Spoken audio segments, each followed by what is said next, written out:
এতদিন পরে তোমার বাবা মার কাছে আর গেছিলে? ওটা ছিল আমার সৎ বাবা। আর মা?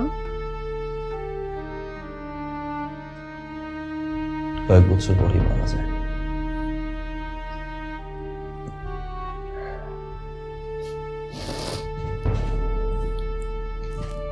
Really sorry. I'm sorry too. থাক, এটা নিয়ে আর মন খারাপ করো না। যেটা হবে সেটা তো হয়ে গেছে।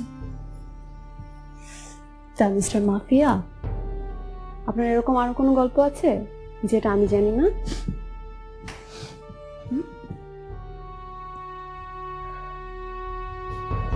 আর কোনো গল্প নেই। শিওর? তাহলে এখন এগুলো মাথা থেকে বাদ দাও, চল তাহলে ঘুমাই।